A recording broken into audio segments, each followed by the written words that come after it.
برادران اسلام، میرے عزیز دوستوں، ناظرین و سامعین، آپ کے سامنے فضائل عاشورہ بیان رکھتا ہوں۔ فضائل عاشورہ یعنی محرم کی 10ویں تاریخ بڑی عظمت و بزرگی والی اور فضل و شرف والی ہے، اس لیے کہ بہت سے اہم واقعات اس تاریخ سے متعلق ہے۔ حضرت شیخ عبدالرحمن صفوری رحمۃ اللہ علیہ اپنے مشہور کتاب نزہۃ المجالس میں تحریر فرماتے ہیں کہ اسی روز آسمان و زمین اور قلم کی تخلیق ہوئی۔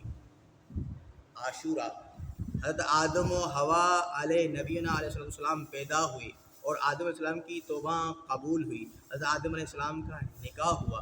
حضرت نوح علیہ السلام کی کشتی جودی پہاڑ پر لگی۔ حضرت ابراہیم علیہ السلام مرتبہ خلت سے سرفراز کیے گئے اور آگ سے نجات ملی۔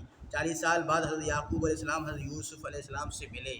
حضرت یونس علیہ السلام کو مچھلی کے پیٹ سے نجات ملی۔ حضرت داؤد علیہ السلام کی توبہ قبول ہوئی۔ حضرت سلیمان علیہ السلام کو سلطنت عطا ہوئی۔ حضرت عیسیٰ علیہ السلام آسمان پر اٹھائے گئے اور ہمارے پیارے نبی کریم صلی اللہ علیہ وسلم کا عقد نکاح حضرت خدیجہ الکبریٰ رضی اللہ تعالی عنہ سے اسی روز ہوا اور اسی روز قیامت برپا ہونے والی ہے۔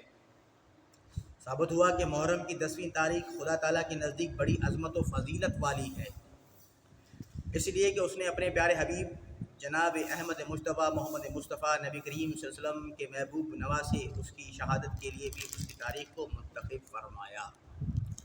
تو عاشورہ کے اعمال، عاشورہ کے دن روزہ رکھنا سنت ہے۔ عاشورہ کے دن روزہ رکھنا سنت ہے اور بہت فضیلت ہے، یہ بہت فضیلت رکھتا ہے۔ حضرت ابن عباس رضی اللہ عنہ سے روایت ہے کہ نبی کریم صلی اللہ علیہ وسلم مدینہ تشریف لائے تو یہودیوں کو دیکھا کہ وہ عاشورہ کے دن روزہ رکھتے ہیں۔ آپ نے ان سے فرمایا، یہ کیسا دن ہے کہ جس میں تم لوگ روزہ رکھتے ہو؟ انہوں نے کہا کہ یہ وہ عظمت والا دن ہے جس میں اللہ تعالیٰ نے حضرت موسیٰ علیہ السلام کو ان کی قوم کو نجات دی اور فرعون کو اس کی قوم کے ساتھ ڈبو دیا۔ حضرت موسیٰ علیہ السلام نے شکریہ میں روزہ رکھا، ہم بھی رکھتے ہیں۔ تو نبی کریم صلی اللہ علیہ وسلم نے فرمایا، حضرت موسیٰ علیہ السلام کے تم سے زیادہ حقدار ہیں۔ تو عاشورہ کا روزہ نبی کریم صلی اللہ علیہ وسلم نے بھی رکھا اور اس روزے کا حکم بھی فرمایا۔ حضرت ابو قتادہ رضی اللہ تعالیٰ عنہ سے روایت ہے کہ نبی کریم صلی اللہ علیہ وسلم نے فرمایا، سیام یوم العاشوراء احتسب علی اللہ ان یغفر السنۃ التی قبل، مجھے اللہ سے امید ہے کہ میں وہ عاشورہ کے روزے کو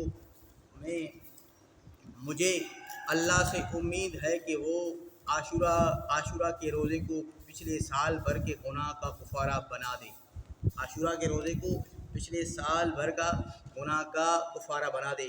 حضرت ابن عباس رضی اللہ عنہ سے مروی ہے کہ جب نبی کریم صلی اللہ علیہ وسلم نے عاشورہ کے دن کا روزہ رکھا اور اس کا روزے کا حکم فرمایا تو صحابہ نے عرض کیا، یا رسول اللہ صلی اللہ علیہ وسلم، یہ وہ دن ہے کہ جس دن یہودی اور عیسائی تعظیم کرتے ہیں۔ تو نبی کریم صلی اللہ علیہ وسلم نے فرمایا، اگر میں سال آئندہ دنیا میں باقی رہا تو 9ویں محرم کا بھی روزہ رکھوں گا۔ تو اس لیے فقہ کرام فرماتے ہیں کہ سنت یہ ہے کہ محرم کی 9ویں اور 10ویں دونوں دن کا روزہ رکھا جائے اور 2 روزے رکھے جائے، ایک نہ رکھا جائے، کیونکہ ایک میں یہودیوں اور عیسائیوں کی مشابہت ہوتی ہے۔ اس لیے نبی کریم صلی اللہ علیہ وسلم نے فرمایا کہ اگلے سال میں زندہ رہا تو میں 2 روزے رکھوں گا اور ان کا حکم بھی فرما دیا۔ تو ہمیں چاہیے کہ ہم ایک روزہ رکھنے کے بجائے 2 روزے رکھیں، 9ویں اور 10ویں کو۔ اور سرکار اقدس صلی اللہ علیہ وسلم نے ارشاد فرماتے ہیں، جو شخص عاشورہ کے دن 4 رکعتیں اس طرح پڑھے کہ ہر رکعت میں سورہ فاتحہ کے بعد قل هو اللہ احد پوری سورہ 11 مرتبہ پڑھے تو اللہ تعالیٰ اس کے 50 برس کے گناہ معاف فرما دے گا اور اس کے لیے نور کا ممبر بنا دے گا۔ تو حضرت ابن مسعود رضی اللہ عنہ سے روایت ہے کہ نبی کریم صلی اللہ علیہ وسلم ارشاد فرماتے ہیں، جو شخص عاشورہ کے دن اپنے گھر والوں پر کھانے پینے میں کشادگی کرے گا، سال بھر تک برابر کشادگی میں رہے گا۔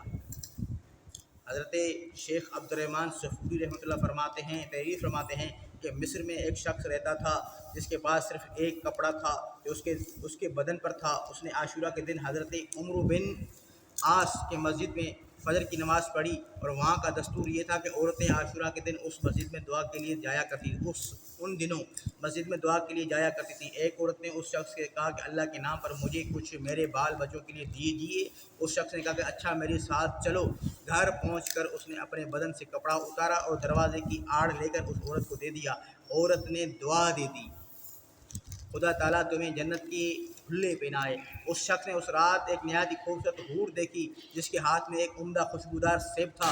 حور نے اس سیب کو توڑا تو اس میں سے ایک بھلا نکلا. اس شخص نے حور سے پوچھا کہ تو کون ہے؟ اس نے کہا میں تیری جنت کی بیوی عاشورہ ہوں. اور وہ شخص نیند سے بیدار ہو گیا اور سارے گھر کو خوشبو سے مہکتا ہوا پایا. وضو کر کے 2 رکعت نماز پڑھی اور بارگاہ الہی میں دعا کی اللہم ان قانت زوجی حقا فی الجنہ فی قبضی الیہ. یا الہ العالمین، اگر واقعی وہ جنتی وہ میری بیوی ہے تو میری روح کو قبض کر لے اور مجھے اس کے پاس پہنچا دے. خدا تعالیٰ نے اس کی دعا قبول فرمائی اور اسی وقت مر گیا.